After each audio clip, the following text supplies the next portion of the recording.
ভোর রাত্রে যখন সাহরি খাইতে উঠবেন, সাহরি খাওয়ার পর ফজরের আজানের আগে আপনি 10 মিনিট 5 মিনিট একটু আল্লাহর কাছে ক্যাবলামুখী হয়ে হাত তুলে রুমের লাইটটা বন্ধ করে একটু আল্লাহর সাথে কথা বলবেন।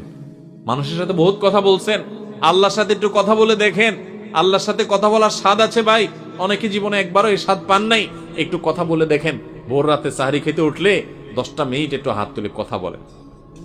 কিভাবে কথা বলবেন?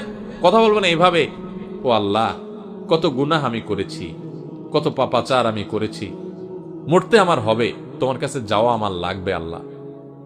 শয়তানের প্ররোচনা করেছি, এই রমজান মাস তুমি কত মানুষকে মাফ করে দাও। নবী করিম সাল্লাল্লাহু আলাইহি ওয়াসাল্লাম বলেছেন, ওয়ালিল্লাহি উতাকাউ মিনান নার ওয়া যালিকা ফি কুল্লি লাইলা। রমজানের প্রত্যেক রাতে আল্লাহ তাআলা অনেক মানুষকে সাধারণ ক্ষমা ঘোষণা করে দেন, যে যাও অমুক অমুক অমুক অমুক, যাও তোমাদেরকে মাফ করে দেয়া হলো, জাহান্নাম থেকে মুক্ত ঘোষণা করে দেয়া হলো। আল্লাহ কত মানুষকে আপনি সাধারণ ক্ষমা করে দিবেন। আল্লাহ আপনার সাধারণ ক্ষমা পাওয়ার জন্য কোনো যোগ্যতার দরকার হয় না, আপনি চাইলে যাকে তাকে মাফ করে দিতে পারেন। দুনিয়ার প্রেসিডেন্ট প্রধানমন্ত্রী চাইলে একটা দেশের যাকে তাকে যা খুশি তা দিয়ে দিতে পারে।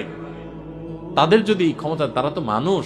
আল্লাহ আপনি তো মহান সৃষ্টিকর্তা, আপনি তো চাইলে আমার সব অপরাধগুলো মাফ করে আমাকে ফেরেশতা বানায় ফেলতে পারেন, পারেন না আল্লাহ? তো আল্লাহ আপনি আমাকে মাফ করে দেন, এটা আল্লাহর সাথে কথা বলবেন।